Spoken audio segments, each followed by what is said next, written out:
Halo sahabat Pertiwi, jumpa lagi dengan kami MJI Properti Indonesia. Hari ini kita berada di lokasi perumahan yang baru. Dan sahabat Pertiwi, kita akan melakukan pematangan lahan dan bagaimanakah cara melakukan pematangan lahan. Sebagai pebisnis properti kita harus mengetahui apa sih pematangan lahan itu dan bagaimana caranya, dimulai dari mana dan akhirnya bagaimana, dan biayanya berapa, dan untuk apa dilakukan pematangan lahan. Ini yang akan kita bahas sahabat Pertiwi. Oke, ikuti terus video berikut ini dan kita akan bahas kupas tuntas. Oke, sahabat Poti, sampai ketemu. Nah, persoalan yang sering kita hadapi di lapangan adalah sahabat properti. Nah, itu dalam yang paling susah itu kayak pekerjaan itu sahabat properti, karena kita harus membersihkan kayu-kayu yang ada di sekitar lokasi yang kita jadikan perumahan seperti ini sahabat properti. Sesudah lokasi kayu-kayu kita bersihkan, maka baru tanah itu kita papas atau kita potong dan kita gali lagi, kita sesuaikan dengan yang ada di sininya sahabat properti. Seperti Anda lihat, ini di bawahnya ini masih dalam rawa ya, masih kontur tanahnya masih dalam sahabat properti, seperti yang Anda lihat. Nah, ini yang akan kita kerjakan nanti sahabat properti ya, seperti ini ya. Ini akan kendala lapangan. Nah, nanti tanah yang di sini harus ketemu dengan lahan yang di sana, kaplingan di sana. Kita cari levelnya di mana gitu loh sahabat properti ya. Nah, bagaimana kita menyikapi drainasi air supaya tidak terjadi banjir, ini juga masalah sahabat properti. Jadi sangat kompleks sekali dalam pekerjaan pematangan lahan. Terus apa sih kendala yang akan kita hadapi selama melakukan pematangan lahan? Pertama, yang jelas masalah cuaca ya. Cuaca kadang-kadang tidak mendukung. Bisa saja pada saat itu hujan turun 2 hari 3 hari. Nah, ini juga masalah. Sebaiknya kalau Anda pemula, maka pematangan lahan ini kita kaji dulu. Kita lihat musim apa nih, musim panas atau musim hujan. Nah, itu juga persoalan. Kedua adalah masalah doser alat berat. Seperti itu sahabat petik, alat beratnya udah jelek sekali ya, udah tua. Kalau bisa jangan yang sudah tua, karena tingkat kerusakannya tinggi. Nah, kalau tingkat kerusakannya tinggi, akibatnya pekerjaan jadi molor dan lama sahabat properti. Ini juga jadi masalah. Sebaiknya cari alat berat yang bagus, yang memang masih layak pakai, sehingga pekerjaan jadi gampang. Jadi di lapangan nanti tidak lagi jadi montir buka bengkel gitu loh sahabat properti. Yang ketiga adalah si operatornya. Kalau bisa si operator ini adalah orang-orang yang memang bisa diajak kerjasama, bisa kita atur seperti apa maunya kita. Oke. Nah, kebanyakan kadang-kadang operator ini dia pula yang atur kita sahabat properti. Nah, itulah kendala-kendala lapangan yang perlu Anda pahami ya. Oke sahabat properti, ikuti terus ya video berikut ini. Kita akan share terus bagaimana nanti proses pematangan lahan ini akan kejadiannya seperti apa. Oke, salam properti.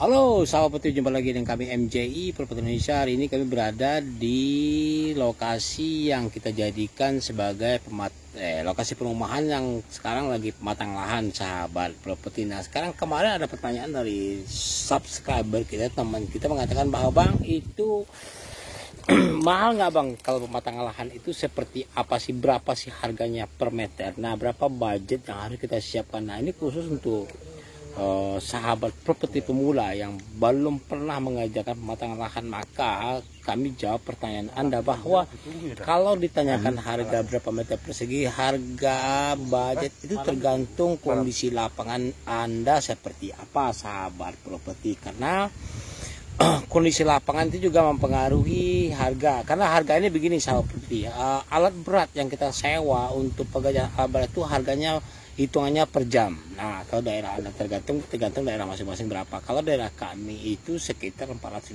ribuan atau sekitar 500 ribuan. Nah, itu juga termasuk harga udah minyak, juga sudah, itu belum operator ya. Nah, sebenarnya dalam hal ini nah, itu harga itu yang harus kita hitung dulu. Nah, kalau kondisi lapangan seperti apakah tanah Anda, itu juga mempengaruhi lama pekerjaan, beratnya pekerjaan, seperti apa, kondisi cuaca itu mempengaruhi semua, karena hitungannya per jam bukan per hari. Jadi kalau suatu alat berat bekerja sehari hanya 8 jam, tapi dia mencapai satu progres, taruhlah pekerjaan Anda tanahnya datar-datar saja, tidak berkontur. Nah ini sahabat properti, kalau kita kalau ketemu lahan untuk dijadikan pembangunan perumahan, itu macam-macam yang akan kita temui, berbagai masalah, karena ada tanah yang berkontur, ada tanah yang datar, ada hutan rimba, ada yang masih semak belukar seperti ini. Belakang kami ini masih semak belukar, sahabat properti. Nah dalam hal ini yang terpenting kalau kita melihat kondisi lapangan seperti apa, apakah lokasi tanah Anda ini berkontur? Nah kalau berkontur, seberapa dalam,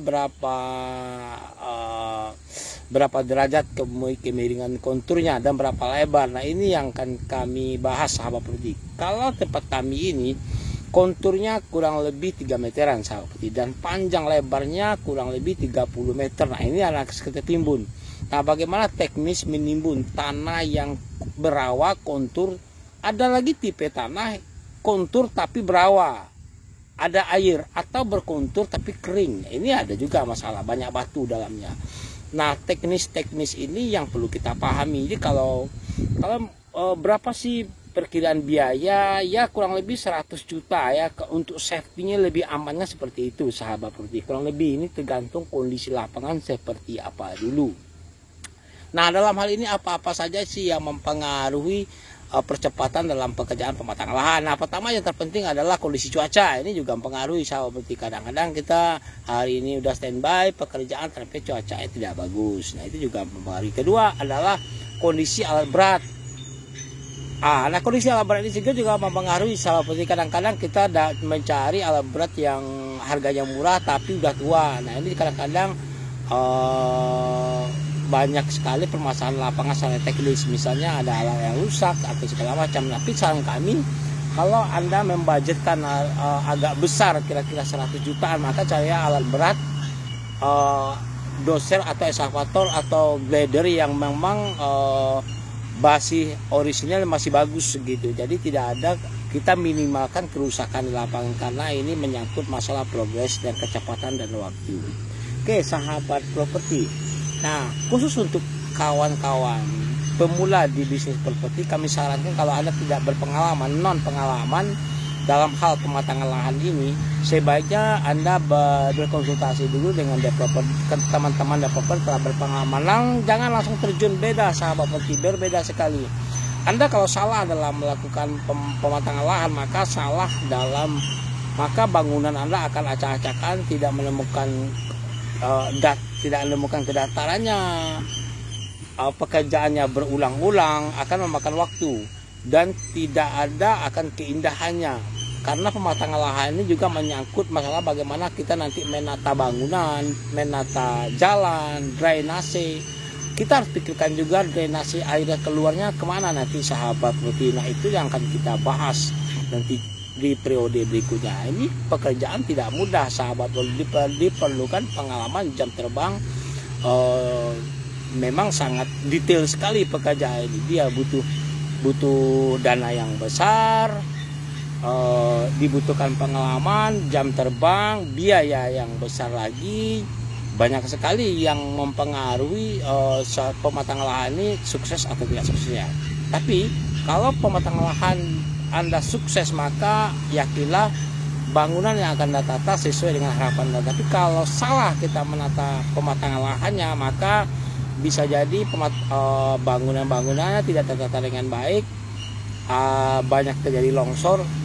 Kalau kita juga banyak perhatikan, sahabat properti, tanahnya bertebing atau tidak. Kalau bertebing, bagaimana kita mengantisipasi, apakah harus diberi tanggul supaya tidak longsor. Nah ini banyak sekali, sahabat properti, kajiannya.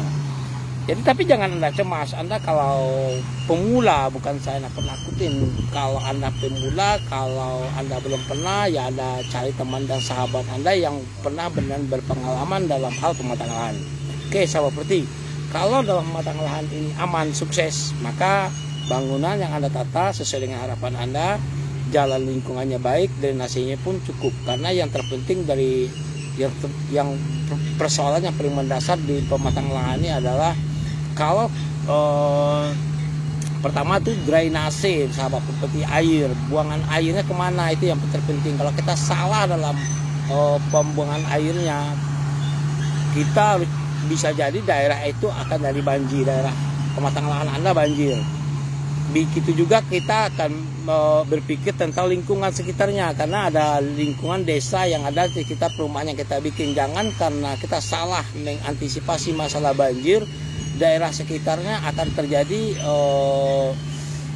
bisa banjir, bisa karena ada air selama ini tidak ada, karena air itu juga sumber penghidupan orang di situ, jadi tercemar. Nah ini juga persoalan, sahabat properti, ini masalah AMDAL, amanah desa, masalah data lingkungan. Oke sahabat properti, kalau ada pertanyaan dari Anda, komen.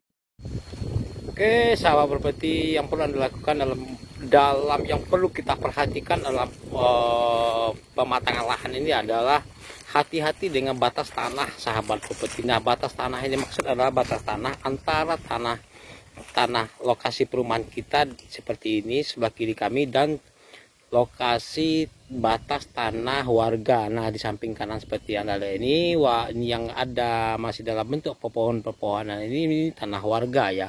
Nah ini yang terpenting, sahabat properti. Makanya waktu melakukan pematangan lahan seperti ini, kita perlu adanya patok-patok yang seperti ini ya.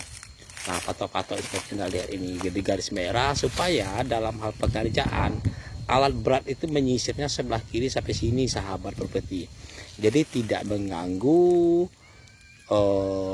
tanah orang lain, tanah di sebelahnya. Oke sahabat properti. Nah di waktu juga melakukan pematokan seperti ini, kita juga perlu sebagai pemilik perumahan, sebelum kita melakukan pematangan lahan, sebelum memasukkan alat berat, kita juga perlu mengundang orang yang punya tanah di sebelah sini, sahabat properti. Tentukan dulu batas, sepakat dulu kita bahwa tanah mereka memang batasnya di sini, seperti ini sahabat properti. Ini pohon-pohon yang ada di sini, ini batas tanah sebelah sini, sedangkan ini adalah batas perumahan. Nah kira-kira seperti itu ya sahabat properti. Baik yang di sebelah sana maupun yang di sebelah situ, ini sama aja sahabat properti, supaya tidak terjadi kesalahpahaman antara pemilik tetangga, pemilik tanah yang di tetangga dengan tetangga yang di sebelahnya, sahabat properti. Kira-kira seperti itu ya. Sebab masalah tanah ini masalah yang krusial, masalah yang berumit urusannya, sahabat. Nah dalam hal pematangan lahan seperti ini, rumput yang ada seperti ini kita kupas dulu, sahabat properti. Nah hasil kupasan itu seperti ini. Jadi udah kelihatan jalannya. Dulu sebelum ini dikupas bentuknya seperti itu, sahabat properti. Nah seperti Anda lihat ini masih rumput hijau, itu masih dalam bentuk mentah namanya, karena kayu masih ada, tanggul-tanggul masih ada. Nah tugas kita dalam hal pematang lahan ini yang dulunya kita bersihkan dulu rumput-rumputnya, kita potong ya seperti ini, sehingga nanti akan seperti ini, sahabat properti hasilnya. Ini pun belum bersih ya, baru dalam tahap ya baru tahap 30% lah. Nah ini masih akan, setelah ini yang dikatakan bersih itu sampai potongan-potongan akar-akar ini sudah tidak kelihatan lagi, sahabat properti. Kira-kira seperti itu ya, sehingga rapi, dan kita mulai nanti membentuk lahan, kaplingan, jalan dan kaplingan. Nah kalaupun hati-hati dengan pematangan lahan ini, sahabat properti. Kalau kita salah dari awal, maka dipastikan juga biayanya besar, pembangunan Anda akan molor gitu. Karena di sini kita juga perhatikan masalah drainase, buangan airnya kemana, seperti apa kontur tanah. Nah seperti ini, sahabat properti. Ini kan tanah ini berkontur ya. Nah bagaimana kita menyiasati tanah yang berkontur di bawah ini, seperti yang di sini. Nah ini yang dinamakan cut and fill. Nah cut and fill ini tanah yang berlebih di sini kita buang ke sini, sahabat properti, yang ada rumput-rumputnya seperti ini. Gitu pun nanti yang di seberang sana, nanti dipotong sebagian setengah meter, kita buang ke arah sini. Kira-kira seperti itu ya. Itu yang dimaksud dengan cut and fill. Oke, sahabat seperti ini kebetulan alat beratnya lagi nganggur nih, lagi nggak kerja karena apa namanya, lagi rusak. Nah, kalau dalam hal alat berat ini juga kita hitungannya per jam, sahabat. Jadi kita harus mengerti per jamnya berapa, bukan harian ya, hitungannya jam. Ya, kalau dalam 1 jam, dalam 1 hari dia kerja hanya 3 jam, 4 jam, ya 4 jam kita bayar kali berapa gitu. Oke, kita lanjut ya nanti. Masuk lagi alat berat namanya ekskavator. Oke, sahabat properti.